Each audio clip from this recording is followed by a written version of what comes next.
Hello friends, कैसे हो? I hope आप अच्छे होंगे। जैसा कि आप देख पा रहे होंगे, ये आपके बिहार टेट का क्वेश्चन पेपर है प्रीवियस। इसमें देखेंगे किस प्रकार के क्वेश्चन पूछे गए हैं और अभी जो बीपीएससी बोर्ड के द्वारा जो परीक्षा ली जा रही है उसमें किस टाइप के क्वेश्चन संभावित बन सकते हैं। आप इन क्वेश्चन का आधार एक बार देख सकते हैं कि प्रीवियस में किस प्रकार के क्वेश्चन पूछे गए हैं। जैसा कि देख पा रहे होंगे, ये लेवल फर्स्ट यानी 1 to 5 क्लास वालों के लिए है, जिसमें से आपके CTP के आपके 30 क्वेश्चन आएंगे। इसके अलावा आपके गणित के 30 क्वेश्चन आएंगे और पर्यावरण अध्ययन के 30 क्वेश्चन आएंगे। इसके अलावा ये भाषा से संबंधित हैं, इन्हें हम नहीं करेंगे क्योंकि ये प्रीवियस जो परीक्षा हुई है उसमें उर्दू और बंगला पूछी जाती थी, जो अब हो सकता है ना पूछी जाए, और ये तो डिपेंड करेगा बीपीएससी के सिलेबस पर। लेकिन ये 3 चीज़ें कॉमन हैं जो पूछी जाएंगी और निश्चित तौर से इनकी जो शिक्षण विधियाँ हैं वो भी साथ ही साथ पूछी जा रही हैं। तो ये प्रीवियस का क्वेश्चन पेपर है, इसमें देख लेते हैं किस टाइप के क्वेश्चन पूछे गए हैं।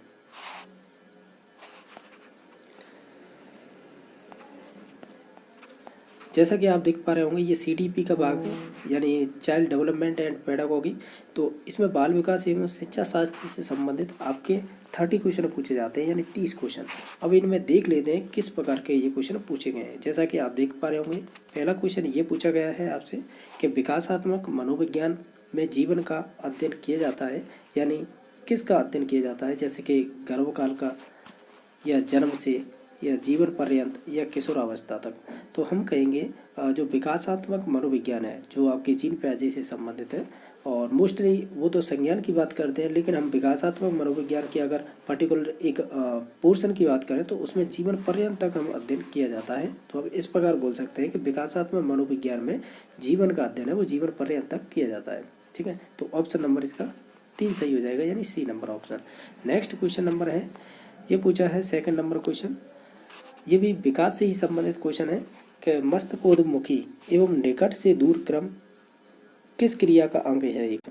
तो ये एक, जैसे कि आपने देखा होगा, क्या देखा होगा, इसे बोलते हैं सेपेलोकोडल, एक होता है प्रॉक्सिमोडिस्टल। ये विकास से ही संबंधित है, तो ये विकास से संबंधित है, हम ऐसा बोल सकते हैं। ठीक है, यानी एक तो आपने सिर से पैर सेपेलोकोडल, एक होता है केंद्र से सिरों की ओर यानी अंदर से बाहर की ओर, तो वो होता है प्रॉक्सिमोडिस्टल। तो ये दोनों ही विकास से ही संबंधित होते हैं, तो इसका ऑप्शन नंबर B सही हो जाएगा। क्वेश्चन नंबर नेक्स्ट है 3 नंबर कि लड़का के पैदा होने के लिए उत्तरदायी क्रोमोसोम्स कौन से होते हैं। यानी क्रोमोसोम्स का मतलब यहाँ पे गुणसूत्र से है। हम जानते हैं, क्या जानते हैं कि मेल यानी जो पेरेंट्स की दोनों की बात करें तो हमें इसमें से आंसर देख लेते हैं। इसमें से अगर हम लड़का की बात कर रहे हैं यानी बॉय, तो इसके लिए उत्तरदायी होगा XY क्रोमोसोम। आप जानते होंगे जो फीमेल होती है उनमें अगर क्रोमोसोम्स जो लिंग निर्धारण करने वाले होते हैं वो XX होते हैं, जबकि अगर हम बात करें मेल की तो मेल में होते हैं XY। अगर बात करें कि लड़का कब होगा लड़की कब होगी, तो ये जो युग्मक होते हैं इन्हें हम अलग अलग करके एक टेबल बनाते हैं, तो उस आधार पर निर्धारण करते हैं। जिसमें भी XY होगा ना वहाँ निश्चित तौर से लड़का होगा, जहाँ पर XX होगी वहाँ पर लड़की होगी। तो इनसे क्रॉस करेंगे, जैसे कि इस X का इसे X से और इसी X का Y से, तो यहाँ पर निकल के आता है, एक तो आता है XX, एक होता है XY। यहाँ का मतलब हो गया इसमें लड़की होगी, इससे लड़का होगा। इसी प्रकार इस X का करेंगे तो यही रिजल्ट निकल के आता है। यानी हम ऐसे कह सकते हैं, अगर जो इसमें फीमेल के जो क्रोमोसोम्स हैं और मेल के क्रोमोसोम्स हैं, अगर इनका क्रॉस मल्टीप्लाई किया जाता है यानी क्रॉस किया जाता है तो 50% आपकी लड़की होंगी और 50% ही लड़के होंगे, ऐसा रिजल्ट निकल के आता है। लेकिन हमें तो केवल इस क्वेश्चन में यही पूछा गया है कि लड़का पैदा होने के लिए कौन सा क्रोमोसोम्स यानी गुणसूत्र उत्तरदायी होगा, तो हमने बताया था इसका XY गुणसूत्र जिम्मेदार होगा, तो ऑप्शन नंबर C सही हो जाएगा। क्वेश्चन नंबर है आपका 4 नंबर का प्राकृतिक पर्यावरण में सम्मिलित होते हैं। ये 4 चीज़ें दे रखी है, इनमें से चूज करना है कि कौन सी चीज़ है जो आपके प्राकृतिक पर्यावरण में सम्मिलित होती है। तो इसमें ने अगर ऑप्शनों को ध्यान से देखें तो ऑप्शन नंबर B हो जाएगा, क्योंकि हम पर्यावरण में अगर हम प्राकृतिक पर्यावरण की बात करते हैं उसमें जैविक और अजैविक की 2 चीज़ें पढ़ते हैं, तो ऑप्शन नंबर इसका B सही हो जाएगा। ठीक है, नेक्स्ट देख लेते हैं। क्वेश्चन नंबर 5 है कि निम्न में से कौन सा सीखने के नियम में सम्मिलित नहीं है। देखा जाए तो आपके सीखने के नियम की बात करते हैं तो थॉर्नडाइक नाम आता है जो आपके व्यवहारवादी कहलाते हैं। तो उन्होंने क्या किया था, 3 नियम तो दिए थे मुख्य और आपके 5 नियम दिए थे गौण।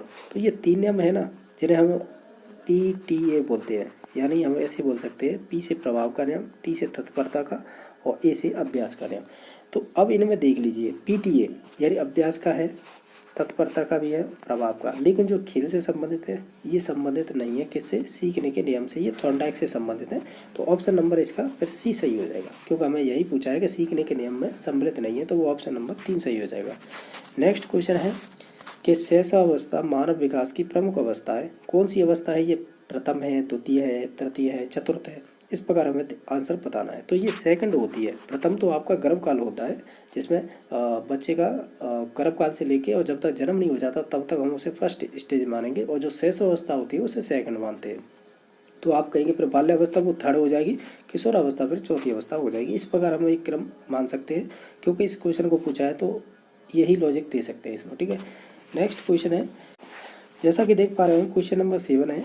इसमें पूछा है कि बालक के व्यक्तित्व की नींव किस अवस्था में पड़ती है। ध्यान रखना है, बालक के व्यक्तित्व की नींव है वो बाल्यावस्था में पड़ती है। बाल्यावस्था को ये बचपना अवस्था बोल सकते हैं। इसमें ऑप्शन नंबर सी सही हो जाएगा। क्वेश्चन नंबर नेक्स्ट है जो है 8वां नंबर, जैसा कि आप देख पा रहे होंगे। ये पूछा है कि पियाजे के अनुसार संज्ञानात्मक विकास की अवस्थाओं को बांटा गया है। तो आप जानते होंगे जीन पियाजे हैं, उन्होंने जो कॉग्निटिव थ्योरी दी थी, तो कॉग्निटिव थ्योरी को ही हम संज्ञानात्मक विकास बोलते हैं। तो उन्होंने इनमें स्टेज दी थी, वो 4 स्टेज थी। तो हम इनमें से ऑप्शन को देखें तो ऑप्शन नंबर 1 सही हो जाएगा, ठीक है। तो ऑप्शन नंबर इसका 1 सही है, क्योंकि उन्होंने 4 अवस्थाएं बताई थी। तो वो 4 अवस्थाएं थी, जैसा कि आप जानते होंगे, संवेदीगामक अवस्था, पूर्व सक्रियात्मक अवस्था, तीसरी थी आपकी मूर्त सक्रियात्मक अवस्था, चौथी थी आपकी जिसे औपचारिक बोल देते हैं यानी फॉर्मल स्टेज, औपचारिक अवस्था, या इसे ही बोल देते हैं आप है। और एक और टर्म यूज की जाती है, अभी मुझे ध्यान नहीं है, लेकिन ये 4 अवस्थाएं होती हैं, संवेदीगामक अवस्था, पूर्व सक्रियात्मक, मूर्त सक्रियात्मक, औपचारिक, ठीक है, ठीक है। तो ऑप्शन नंबर इसका पहला सही हो जाएगा। क्वेश्चन नंबर 9 है कि अनुकरण की प्रक्रिया में सर्वप्रथम शिशु अनुकरण करता है, यानी किनका करता है, यानी जो एडेप्टेशन बोलते हैं इसे, अनुकरण मोस्टली इसमें बांडुरा ने काम किया था। लेकिन हमें यहाँ पर केवल यही बताना है कि अनुकरण की प्रक्रिया में सर्वप्रथम जो शिशु है अनुकरण करता है, किसका करता है, जैसे व्यंजनों का, व्यंजन वर्णों का, स्वरों का, या स्वर व्यंजन वर्णों का, या शब्दों का। अगर आप इसे ध्यान से देखें ना तो वो स्वर वर्णों का उपयोग करता है। तो ऑप्शन नंबर बी सही हो जाएगा। नेक्स्ट क्वेश्चन नंबर है 10वां, मास्टर ग्रंथि के नाम से जाना जाता है। आप जानते होंगे ये पर्टिकुलर साइंस का क्वेश्चन है। पीयूष ग्रंथि को ही मास्टर ग्रंथि कहते हैं, और हेडमास्टर ग्रंथि बोलते हैं, वो आपके हाइपोथैलेमस को कहते हैं। इस पीयूष ग्रंथि पर हाइपोथैलेमस ही कंट्रोल करके रखती है, ये भी आपको मालूम होगा। नेक्स्ट क्वेश्चन नंबर है 11वां। ये पूछ रहा है कि बालक की प्रथम पाठशाला होती है, सिंपल ही क्वेश्चन है, ये परिवार ही होता है। तो ऑप्शन नंबर 1 सही हो जाएगा। नेक्स्ट क्वेश्चन नंबर है आपका 12वां, बालक का सामाजिक विकास प्रभावित होता है, यानी जो बालक का विकास है वो किससे प्रभावित होता है। तो हम जानते हैं ये 4 ऑप्शन दे रखे हैं, जैसे सामाजिक आर्थिक स्तर से, बिल्कुल सही है, विद्यालय से भी प्रभावित होता है, और परिवार से, यानी इन सभी से होता है। तो प्रयुक्त सभी इसका राइट आंसर, यानी इन सभी से होता है। तो ऑप्शन नंबर 4 सही हो जाएगा, यानी D number option. Question number 13वां है। ये पूछ रहा है कि सृजनात्मकता की पहचान होती है, तो हम कहेंगे नवीन परिणाम से होगी, क्योंकि आप जानते हो जो क्रिएटिविटी होती है, कुछ नया प्रेजेंटेशन देना ही एक तरह से हम कह सकते हैं नवीन परिणाम से ही संबंधित होती है क्रिएटिविटी, यानी कुछ अलग तरीके से आप है उसे मॉडिफाई करके या मैनिपुलेशन करके उसे रिप्रेजेंट करना ही एक तरह से नवीन परिणाम के अंतर्गत ही हम सृजनात्मकता को मानेंगे, ठीक है। तो ऑप्शन नंबर इसका डी सही हो जाएगा। क्वेश्चन नंबर 14वां है। ये कह रहा है कि हम करके सीखते हैं, ये किसने कहा था।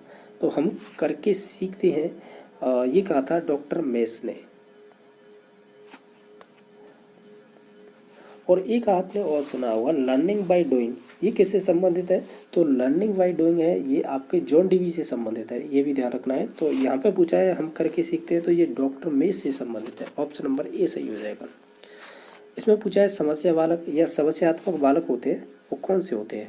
तो हम कहेंगे जो चोरी करने वाले होते हैं वो भी माने जाएंगे, इसमें झूठ बोलने वाला भी वह माना जाएगा, और जो माता पिता का कहना नहीं मानेगा। तो ये इन्हें अगर विशेषता को देखते हैं, ये सभी विशेषताएं होती हैं वो समस्या बालक की होती हैं। तो ऑप्शन नंबर इसका हम कह सकते हैं डी नंबर, यानी 4 नंबर ऑप्शन हो जाएगा। नेक्स्ट क्वेश्चन देखते हैं। क्वेश्चन नंबर आपका 16वां है।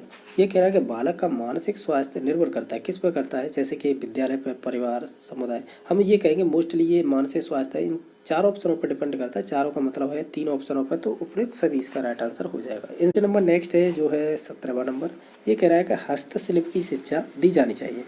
अगर इन सभी ऑप्शनों को ध्यान से देखें तो राइट आंसर हो जाएगा पिछड़े बालक। अब पिछड़े बालक यहाँ पे आंसर तो है, लेकिन ये मंदबुद्धि बालक भी हो सकते हैं यहाँ पे, तो हम इन दोनों को मानेंगे बी और सी, ये दोनों ही बालक हो सकते हैं जिन्हें हम हस्तशिल्प की शिक्षा दे सकते हैं। ठीक है, नेक्स्ट क्वेश्चन नंबर है, क्वेश्चन नंबर आपका है 18वां कि निरीक्षण विधि में किया जाता है। इन चारों ऑप्शनों को ध्यान से देखें तो हम कहेंगे कि दूसरों के व्यवहारों का अध्ययन किया जाता है, तो ऑप्शन नंबर सी सही हो जाएगा। नेक्स्ट क्वेश्चन नंबर है 19वां। इसमें पूछा है कि सतत व्यापक मूल्यांकन में व्यापक शब्द का अभिप्राय क्या होता है। तो व्यापक का वैसे सतत एवं व्यापक मूल्यांकन बोलते हैं सीसी। इसमें दे रखा है कि सतत व्यापक मूल्यांकन में जो व्यापक शब्द है उसका क्या मतलब होता है।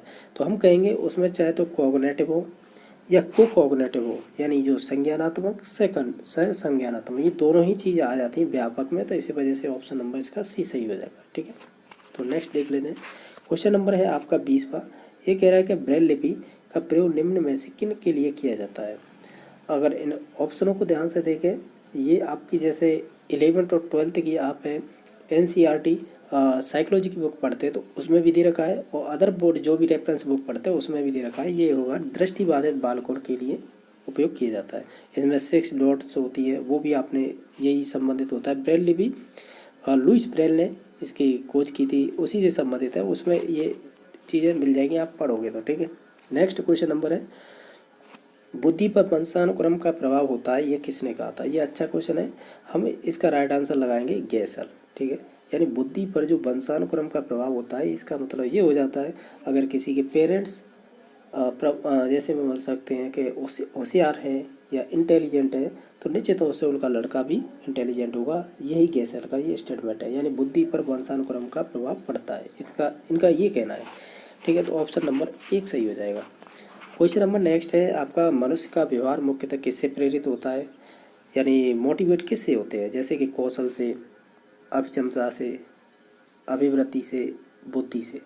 अगर इन ऑप्शनों को ध्यान से देखें तो हम कहेंगे मनुष्य के व्यवहार द्वारा, यानी व्यवहार की बात कर रहे हैं ना, तो वो एटीट्यूड होता है, यानी अभिवृत्ति, नज़रिया, किसी को देख के आप कैसे सोचते हैं वो चीज़ें हो जाती है, तो वो एटीट्यूड में ही आ जाती हैं। तो ऑप्शन नंबर इसका सी सही हो जाएगा। क्वेश्चन नंबर आपका 23वां है कि व्यक्ति से संवाद करने की प्रक्रिया क्या कहलाती है। तो अगर इन ऑप्शनों को देखें तो हम कहेंगे कम्युनिकेशन, तो वो होता है आपका संप्रेषण, तो ऑप्शन नंबर ए सही हो जाएगा। क्वेश्चन नंबर आपका 24वां है, शिक्षा मनोविज्ञान का अध्ययन अध्यापक को इसलिए करना चाहिए क्योंकि। अगर इन 4 ऑप्शनों को ध्यान से देखें तो हम कहेंगे इसकी सहायता से अपने शिक्षण को अधिक प्रभावशाली बना सके, इस वजह से हमें शिक्षा मनोविज्ञान का अध्ययन करना चाहिए, किसको, अध्यापक, तो ऑप्शन नंबर डी सही हो जाएगा। क्वेश्चन नंबर आपका 25वां है, ये बुद्धि से संबंधित क्वेश्चन पूछा है। इसमें पूछा क्या है देख लीजिए कि एक बालक जिसकी वास्तविक आयु 12 वर्ष है, उसकी मानसिक आयु 15 वर्ष है, तो उसकी बुद्धि लब्धि कितनी होगी। आपने टर्मन का सूत्र पढ़ा होगा, IQ बराबर, IQ का मतलब होता है इंटेलिजेंट क्वाटियंट, यानी बुद्धि लब्धि, लब्धांक बोल सकते हैं। तो इसके बराबर क्या होता है, MA का मतलब होता है मेंटल एज, जिसे हम कह रहे हैं मानसिक आयु, सॉरी ये वाली मानसिक आयु जिसके ऊपर मैंने ये लिखा है, यानी जो 15 वर्ष दे रखी है, इसके बट्टे में आता है CA, इसे बोलते हैं क्रोनोलॉजिकल एज, इसे बोलते हैं हम शारीरिक आयु या वास्तविक आयु। इस वास्तविक आयु को ही हम शारीरिक आयु कहेंगे, ये ध्यान रखना है। ठीक है, और मल्टीप्लाई कर देते हैं हम 100 से, ये होता है टर्मन का बुद्धि लब्धि निकालने का सूत्र।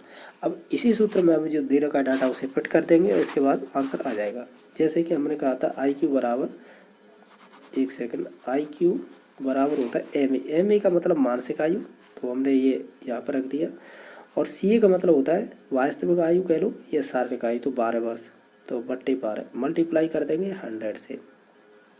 ठीक है, आप 3 से इसे 5 बार काट दीजिए, 3 से इसे 4 बार, 4 से इसे 100 को 25 बार काट दीजिए, और 25 और 5 का मल्टीप्लाई कर दीजिए, क्योंकि ऊपर ही संख्या ये बची है। तो IQ आएगी 25 × 5 = 125, यानी बुद्धि लब्धि निकल के आएगी 125। जो ऑप्शन 125 वाला है वही राइट आंसर हो जाएगा। तो ऑप्शन नंबर 1 सही हो जाएगा।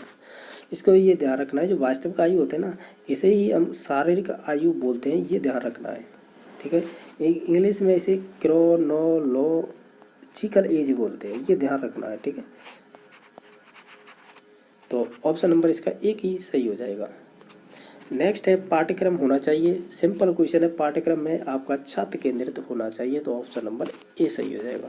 क्वेश्चन नंबर 27 है कि प्राथमिक शिक्षा में मदद करता है, यानी आपकी प्राथमिक शिक्षा में क्या मदद करता है, तो वो बच्चे का सामाजिकरण यानी सोशलाइजेशन होना चाहिए, लोकतांत्रिकरण होना चाहिए बच्चे का, और पाठ्यक्रम की समझ, ये सभी चीज़ें हैं प्राथमिक शिक्षा में मदद करती है किसको, बच्चे के लिए। तो ऑप्शन नंबर डी सही हो जाएगा। ये सभी चीज़ें महत्वपूर्ण हो जाती है।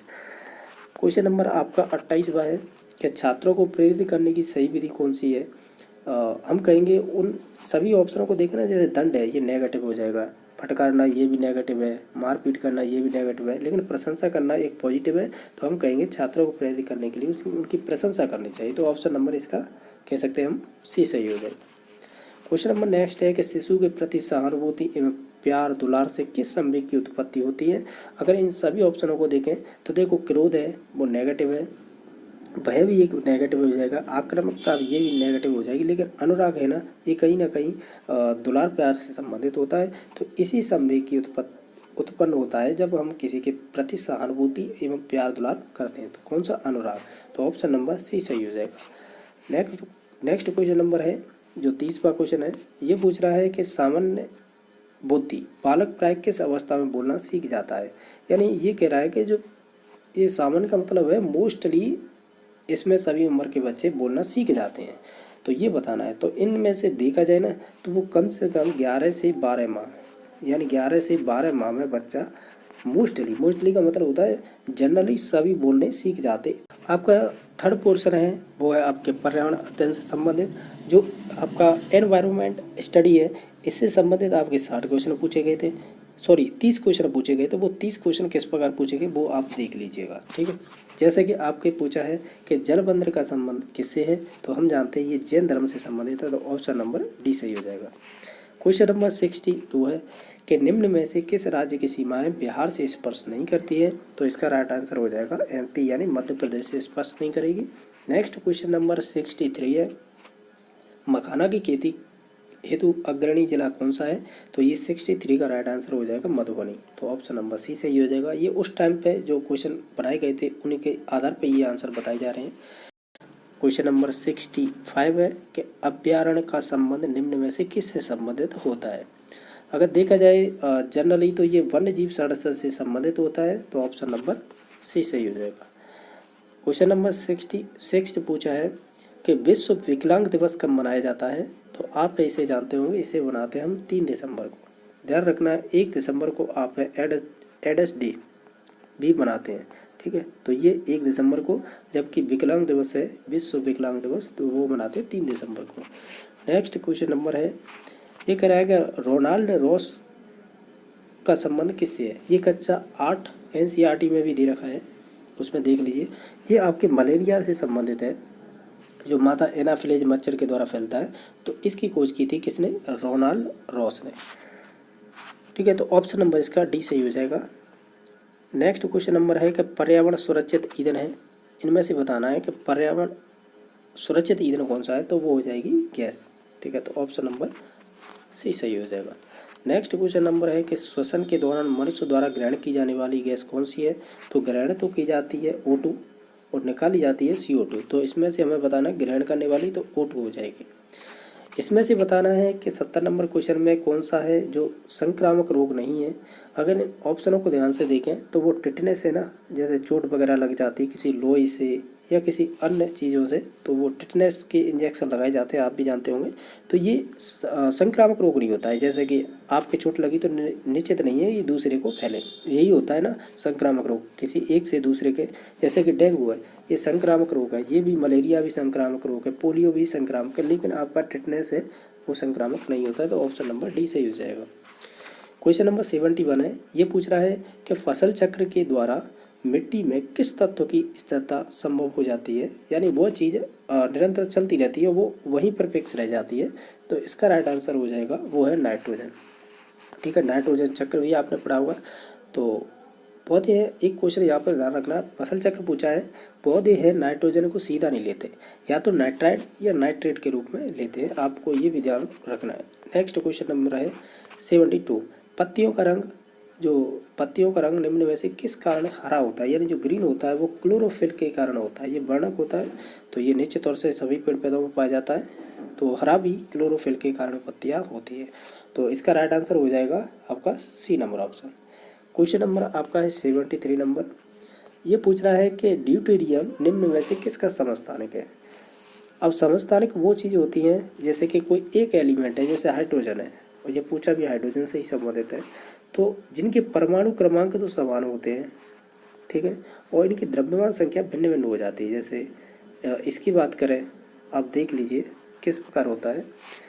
जैसे इसमें पूछे आपसे कि न्यूट्रॉन कितने होंगे, तो यहाँ पे 0 होंगे, यहाँ पर न्यूट्रॉन कितने होंगे 1 होगा, यहाँ पर न्यूट्रॉन कितने होंगे 2 होंगे। हमें केवल ये बताना रहता है ड्यूटेरियम कौन सा होता है, तो वो 2 नंबर का होता है ना, इसे ही बोलते हैं हम ड्यूटेरियम। और ये तीसरे नंबर का होता है उसे ट्राइटियम, और इसे बोलते हैं हम प्रोटोरियम। ठीक है, इसे प्रोटोरियम, ड्यूटेरियम और ट्राइटियम। तो इसे 2 नंबर का है ना, इसे बोलते हैं ड्यूटेरियम। तो ये सभी समस्थानिक होते हैं वो हाइड्रोजन गैस के होते हैं। तो ऑप्शन नंबर सी सही हो जाएगा, यानी हाइड्रोजन एलिमेंट्स बोल सकते हैं। तो इसी के समस्थानिक 3 होते हैं, ये ध्यान रखना है। ऑक्सीजन के 2 होते हैं, ठीक है, इसी प्रकार अन्य के भी होते हैं।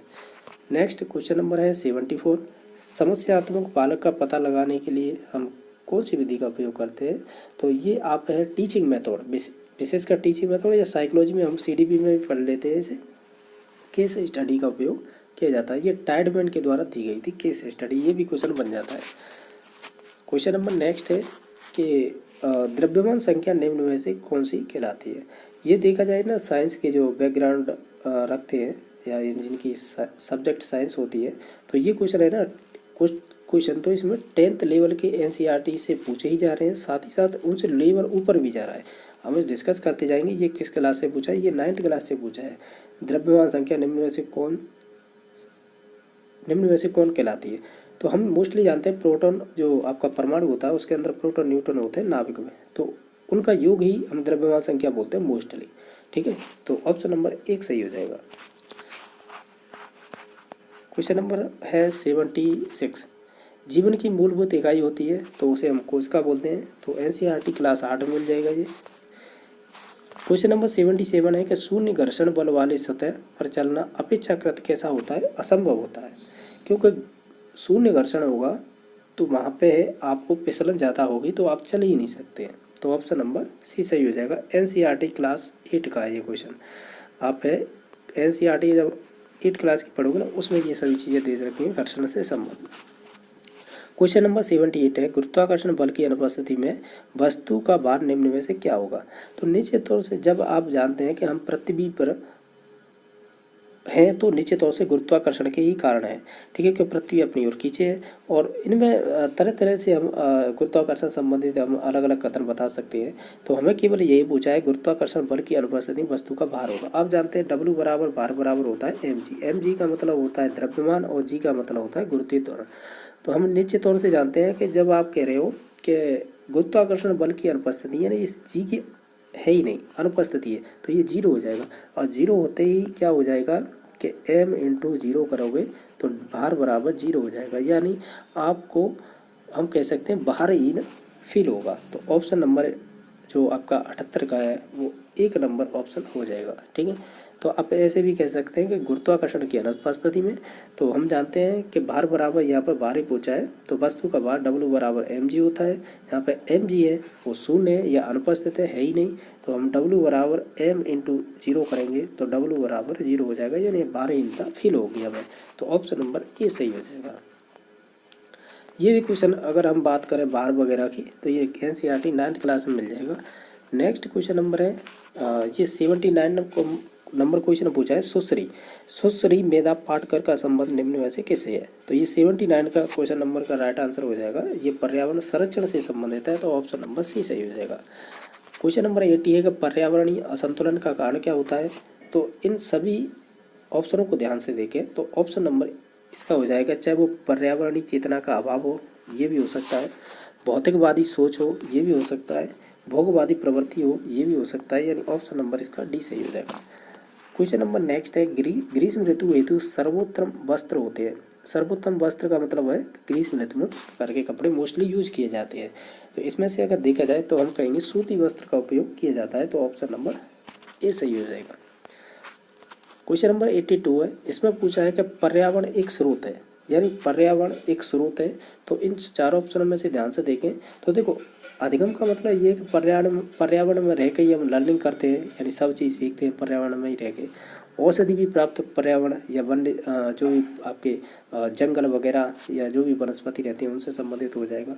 ऊर्जा की बात करें तो ऊर्जा तो सभी जगह है मोस्टली, चाहे वो पेड़ पौधों से संबंधित हो, चाहे मनुष्य से संबंधित हो, सभी में मोस्टली ऊर्जा का एक दूसरे में ट्रांसफर होता रहता है।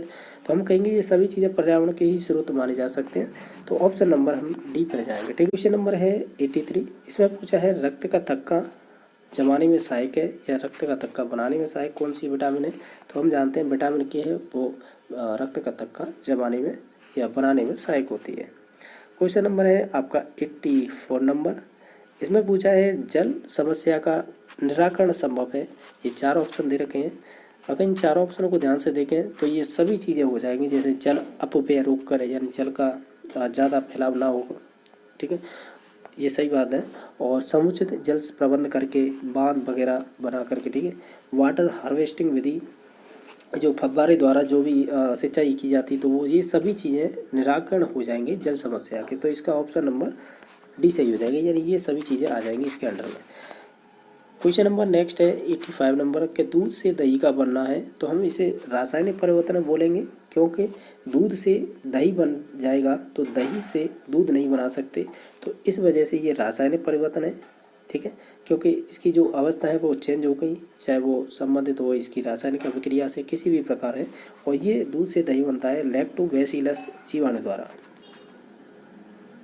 बैसिलस जीवाणु द्वारा बनता है दूध से दही। तो ऑप्शन नंबर इसका बी सही हो जाएगा। 86 नंबर क्वेश्चन है कि पर्यावरण शिक्षण को बाल केंद्रित बनाने हेतु प्रभावशाली विधि निम्न में से कौन सी है। अगर 86 का राइट आंसर देखें तो जैसे भ्रमण है तो ये भी हो सकता है बाल केंद्रित, और बागवानी ये भी हो सकता है, और समूह कार्य ये भी हो सकता है। तो ऑप्शन नंबर इसका डी सही हो जाएगा। क्वेश्चन नंबर है 87, ये कह रहा है कि बाल केंद्रित शिक्षण का अर्थ निम्न में से कौन सा नहीं है, ऐसे बताना है आपको। यानी जो बाल केंद्रित शिक्षण है का अर्थ नहीं है, इन ऑप्शनों में से आपको चूज करना है। देखो, हम कह सकते हैं कि शिक्षार्थी केंद्रित होता है, छात्र केंद्रित भी होता है, अध्येता केंद्रित का मतलब जो अध्ययन करने वाले, लेकिन समुदाय केंद्रित नहीं होता है। तो ऑप्शन नंबर इसका ए सही हो जाएगा। ठीक है, नेक्स्ट क्वेश्चन नंबर है 88, पर्यावरण शिक्षण की प्रभावशाली विधि कौन सी है। तो हम जानते हैं पर्यावरण शिक्षण की प्रभावशाली विधि होगी वो आपकी प्रयोगशाला विधि होगी। तो ऑप्शन नंबर डी सही हो जाएगा। नेक्स्ट क्वेश्चन नंबर है कि पाठचर्या को अपेक्षाकृत प्रभावकारी बनाने हेतु किसका या इसका निर्माण निम्न में से किस स्तर पर होना चाहिए। यानी जो आपकी करिकुलम को अपेक्षाकृत प्रभावकारी बनाने हेतु इसका निर्माण निम्न में से किस स्तर पर होना चाहिए, जैसे राष्ट्रीय, राज्य, जिला, विद्यालय।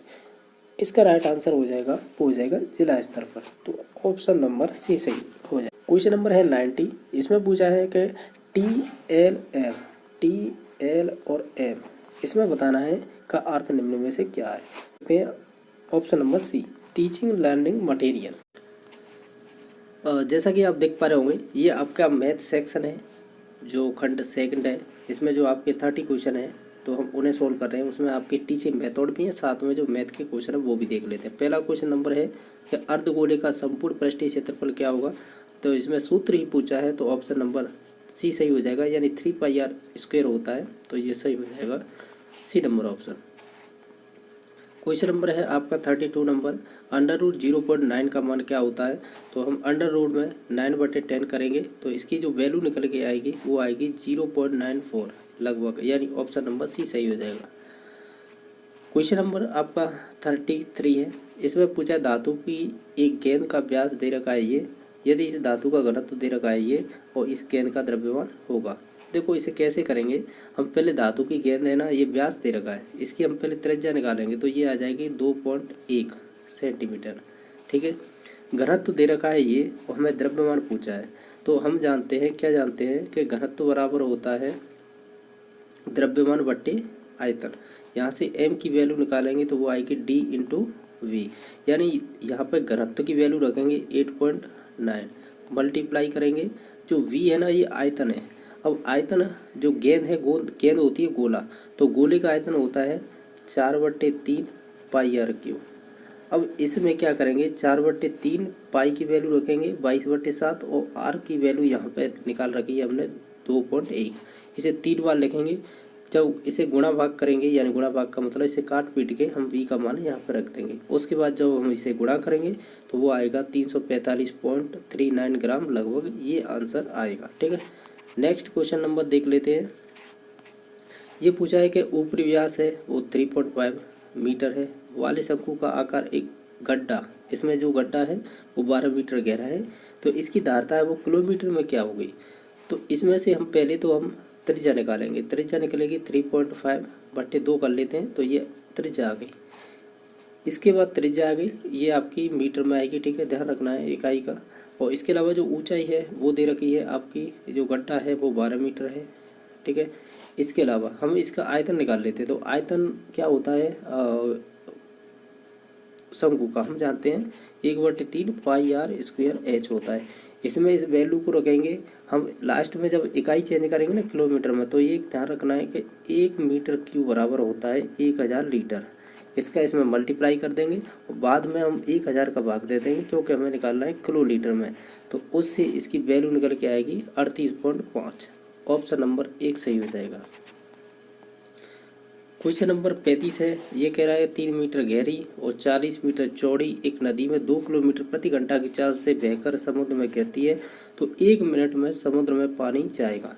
अब इस क्वेश्चन को कैसे करेंगे, इसमें देखो हाइट दे रखी है वो आपको इस क्वेश्चन में, जैसा कि आप देख पा रहे हो, h बराबर हो जाएगा 3 मीटर। ठीक है, मैं m से इंडिकेट कर रहा हूँ ऊंचाई को, और इसकी चौड़ाई हो जाएगी जैसा इस क्वेश्चन में दे रखा है 40 मीटर, और इसकी लंबाई हो जाएगी ना, वो 2 किलोमीटर दे रखी है ना, ये लंबाई है, तो ये 2 किलोमीटर है। इसे हम मीटर में इसलिए चेंज करेंगे तो बाकी इकाई हैं वे मीटर में है, इस वजह से तो ये 2000 मीटर हो जाएगा, क्योंकि 1 किलोमीटर में 1000 मीटर होते हैं, तो हमने गुणा कर लिया तो ये आ गई। अब जानते हैं हम आयतन बराबर क्या होता है, लंबाई गुणा चौड़ाई गुणा ऊंचाई। अब इसे मल्टीप्लाई करेंगे ना आप सभी से, तो इसकी वैल्यू आएगी लास्ट में जाके 4000 घन मीटर। ठीक है, तो इसका राइट आंसर हो जाएगा डी नंबर ऑप्शन, जैसा कि आप ऑप्शन देख पा रहे होंगे, ये हो जाएगा इसका राइट आंसर।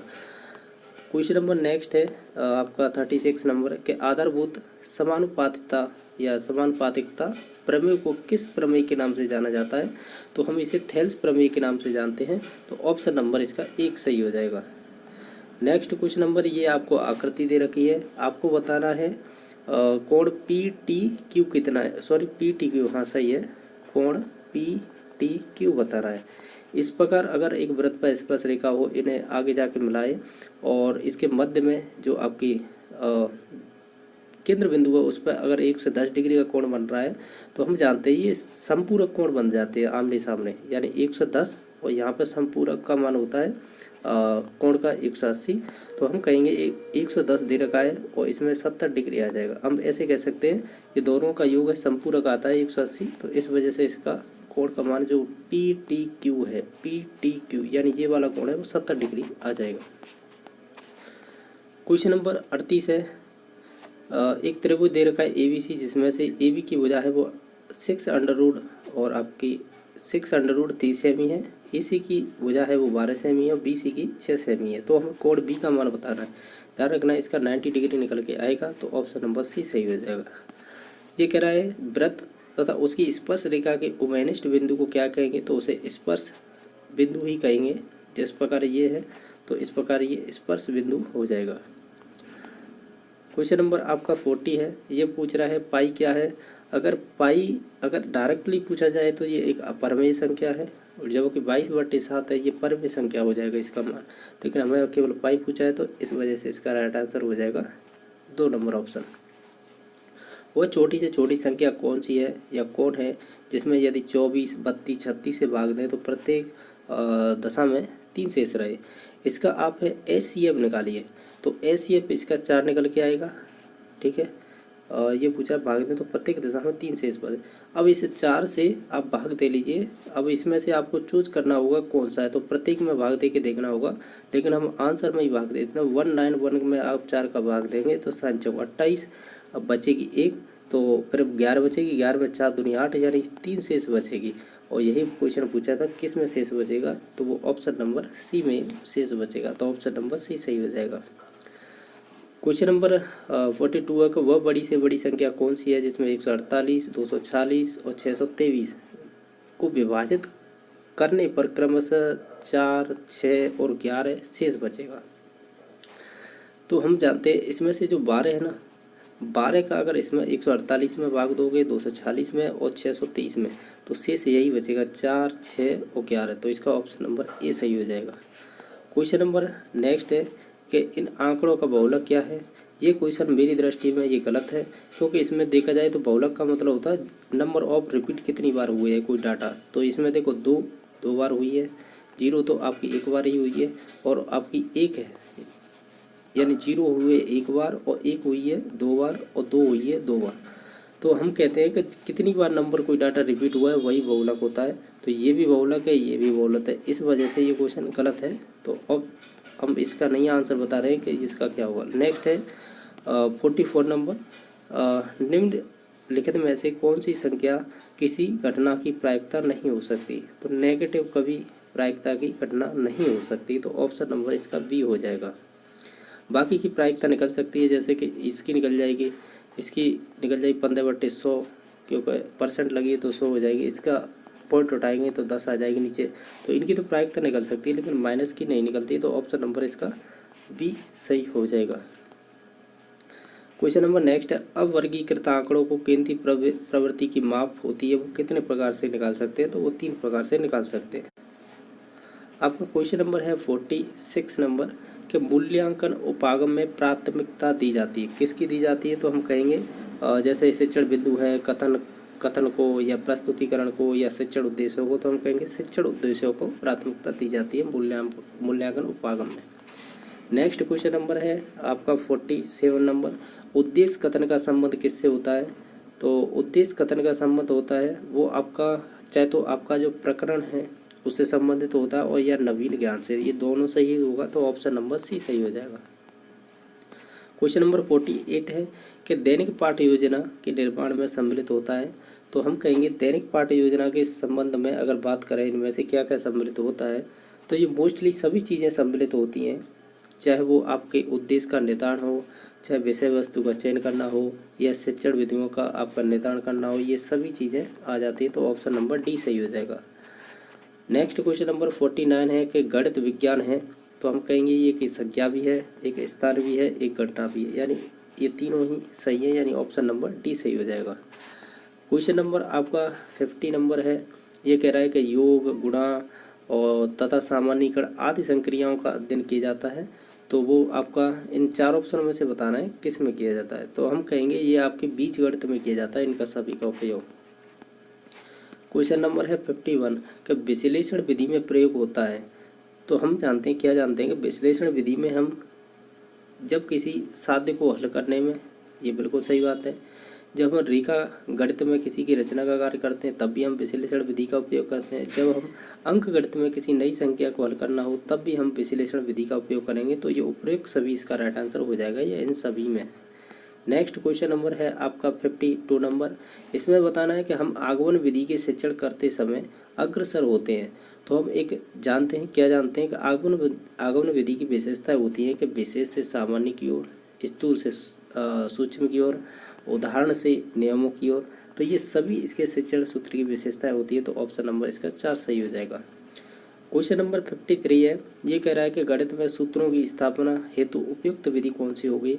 आप है संश्लेषण और विश्लेषण विधि पढ़ के देखेंगे तो संश्लेषण विधि है ना वो लास्ट में जाके सूत्र का स्थापना करती है, तो ऑप्शन नंबर सी सही हो जाएगा।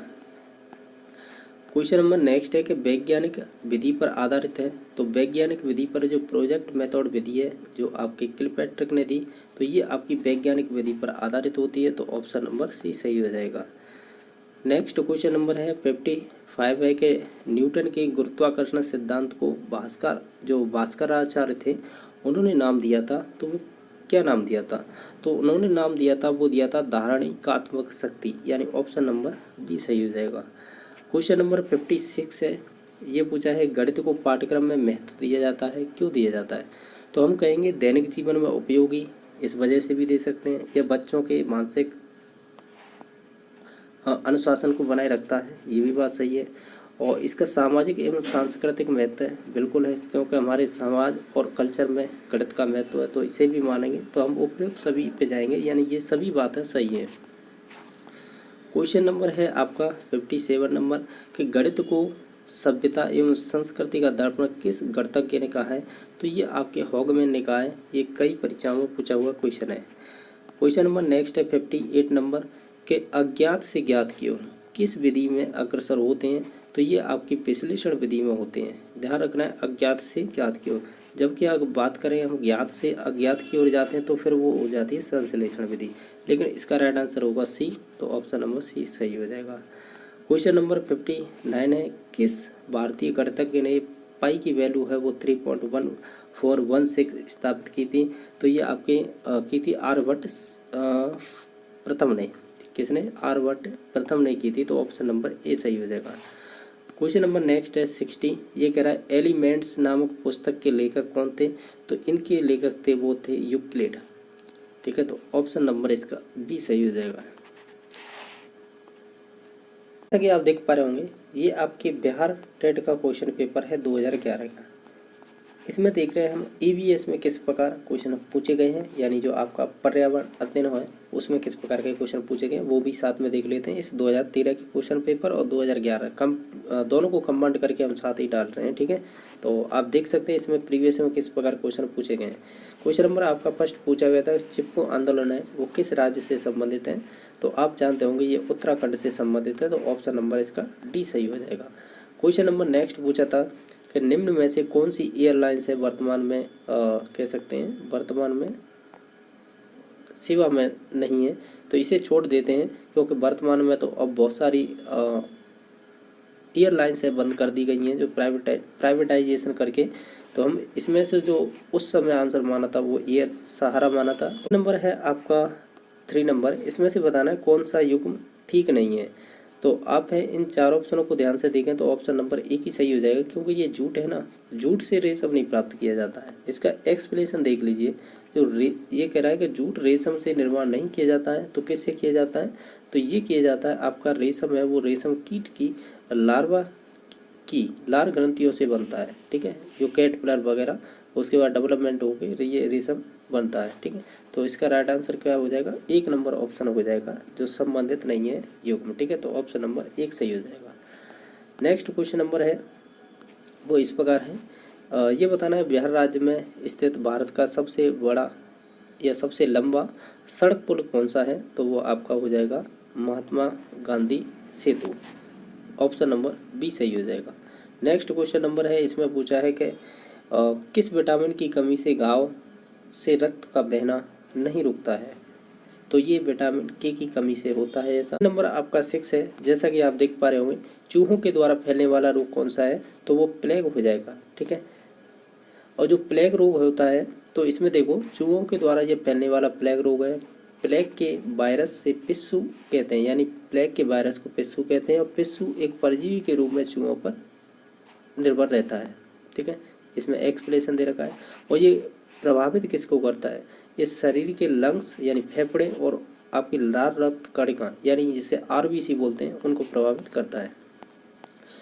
क्वेश्चन नंबर नेक्स्ट है कि प्राथमिक समाजीकरण से है, यानी इसमें 4 ऑप्शनों में से चूज करना है कि प्राथमिक समाजीकरण है, तो वो ऑप्शन नंबर 1 हो जाएगा। शुरुआती आयु होती है उसमें परिवार एवं मित्रों से सीखना ही प्राथमिक समाजीकरण होता है। नेक्स्ट क्वेश्चन नंबर है इसमें से बताना है खरीफ की फसल नहीं है, गेहूँ है वो एक आपकी रबी की फसल है, बाकी सभी ऑप्शन है वो खरीफ की फसल से संबंधित है। क्वेश्चन नंबर नेक्स्ट है, इसमें पूछ रहा है कि कौन सा पदार्थ है जो बायोगैस संयंत्र में प्रयोग नहीं होता है। तो देखो इसमें से देखें तो जो खनिज तेल है ना वो आपका बायोगैस संयंत्र से संबंधित नहीं है, बाकी सभी हैं जैसे कि पशु का मल और इसके अलावा जैव कचरा हो गया और मानव मल, ये सभी संबंधित होते हैं बायो गैस संयंत्र से, लेकिन खनिज तेल नहीं संबंधित होता है इससे। नेक्स्ट क्वेश्चन देख लेते हैं। आपका नेक्स्ट क्वेश्चन है ये जैसा कि दे रखा है कि भारत का राष्ट्रीय पक्षी कौन सा है, तो वो मोर हो जाएगा। तो इसमें आपको बताना है जो खाद्य श्रृंखला में ऊर्जा का प्रवाह होता है तो वो एक दिशीय होता है। ये आपके 12th क्लास की जब बायोलॉजी पढ़ते हैं तो उसमें दे रखा है लिंडमान के द्वारा, यानी एक वैज्ञानिक है उनके द्वारा ये बताया गया था। नेक्स्ट क्वेश्चन है कि पारितंत्र में ऊर्जा का प्राथमिक स्रोत क्या होता है, तो वो सूर्य का प्रकाश होता है, तो ऑप्शन नंबर बी हो जाएगा। क्वेश्चन नंबर नेक्स्ट है कि बिहार राज्य में लीची के उत्पादन में कौन सा जिला अग्रणीय है यानी फर्स्ट नंबर पर, तो वो आपका मुजफ्फरपुर हो जाएगा, तो ऑप्शन नंबर सी सही हो जाएगा। क्वेश्चन नंबर नेक्स्ट है कि बिहार के निवासियों का मुख्य भोजन क्या है, तो उनका हो जाएगा चावल, तो ऑप्शन नंबर 1 सही हो जाएगा। क्वेश्चन नंबर नेक्स्ट है भारत में पूर्व से पश्चिम की ओर बहने वाली सबसे लंबी नदी कौन सी है, तो वो आपकी नर्मदा हो जाएगी, जिसकी लंबाई है वो है 1312 किलोमीटर। नेक्स्ट क्वेश्चन नंबर देख लेते हैं। क्वेश्चन नंबर देखो यहाँ पर दे रखा था, जैसे कि नीचे की तरफ आते हैं तो क्वेश्चन नंबर ये है 16वां, बच्चे दुनिया के बारे में अपनी समझ का सृजन करते हैं, यह कथन का मतलब ये कथन है किससे संबंधित है, ऐसे बताना है। तो ये आपके जीन प्याजे से संबंधित है, ठीक है, तो इसका राइट आंसर हो जाएगा जीन प्याजे। इसके ऑप्शन दे रखे थे यहाँ पे देखो, पावलर, कोटलबर्ग, प्याजे, स्किनर, तो इसका राइट आंसर हो जाएगा प्याजे। नेक्स्ट क्वेश्चन नंबर है सतत एवं व्यापक मूल्यांकन की एक ये तकनीक है यानी टेक्निक है, तो ये किसकी है, तो ये निदानात्मक यानी डायग्नोस्टिक इवोल्यूशन बोलते हैं, ये निदानात्मक मूल्यांकन एक तकनीक होती है। क्या सतत एवं व्यापक मूल्यांकन, जैसे CCE बोलते हैं इंग्लिश में। क्वेश्चन नंबर नेक्स्ट है कि एक अच्छे परीक्षण की कौन सी विशेषता नहीं होती है, तो उत्तीर्ण करना इसकी एक विशेषता नहीं होती है, बाकी वैधता, वस्तुनिष्ठता, विश्वसनीयता, व्यापकता, ये सभी आपके एक अच्छे परीक्षण की विशेषता होती है।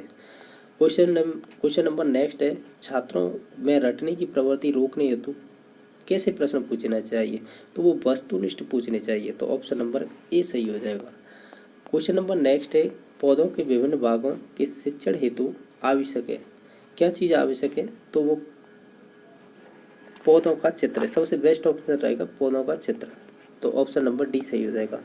क्वेश्चन नंबर नेक्स्ट है कि लड़के लड़कियों की अपेक्षा अधिक बुद्धिमान होते हैं, लड़के लड़कियों की अपेक्षा अधिक बुद्धिमान होते हैं, इस कथन से संबंधित है। इन चार ऑप्शनों को देखेंगे तो हम कहेंगे ये लैंगिक पूर्वाग्रह को प्रदर्शित करता है। नेक्स्ट क्वेश्चन नंबर देख लेते हैं, जैसा कि आप देख पा रहे होंगे। क्वेश्चन नंबर नेक्स्ट है कि बिहार राज्य में कक्षा 5 तक पर्यावरण अध्ययन कैसा विषय है, तो वो आपका समन्वित है, यानी समन्वित का मतलब होता है इंटीग्रेटेड यानी समावेशी है, ऐसे बोल सकते हैं, तो ऑप्शन नंबर इसका सी सही हो जाएगा। क्वेश्चन नंबर नेक्स्ट है प्राथमिक स्तर पर पर्यावरण अध्ययन के लिए कौन सी विधि प्रभावशाली रहेगी, तो वो आपकी कहानी विधि रहेगी, तो ऑप्शन नंबर बी सही हो जाएगा। क्वेश्चन नंबर नेक्स्ट है ये कह रहा है कि निम्न में से कौन सा एक अभिप्रेरित शिक्षण का संकेत होगा, जिसमें से देखा जाए जैसे कि बच्चों द्वारा प्रश्न पूछना, ये एक सही ऑप्शन होगा, तो ऑप्शन नंबर बी सही हो जाएगा। क्वेश्चन नंबर नेक्स्ट है इसमें पूछा है कि कौन सा पर्यावरण अध्ययन का घटक नहीं है, तो देखो इसमें से मानव होगा, वायुमंडल होगा, जलमंडल होगा, लेकिन सौर मंडल है वो नहीं होगा, तो ऑप्शन नंबर डी सही हो जाएगा। इसके अलावा जो नेक्स्ट क्वेश्चन है वो देख लीजिएगा। नेक्स्ट क्वेश्चन है कि सीखने की प्रक्रिया में अभिप्रेरणा यानी जो मोटिवेशन है वो इनसे संबंधित बताना है, कौन सा ऑप्शन सही होगा। हम कहेंगे बच्चों में सीखने के प्रति रुचि का विकास करना, ये सही ऑप्शन रहेगा अभिप्रेरणा का, ठीक है, तो ऑप्शन नंबर 1 सही हो जाएगा।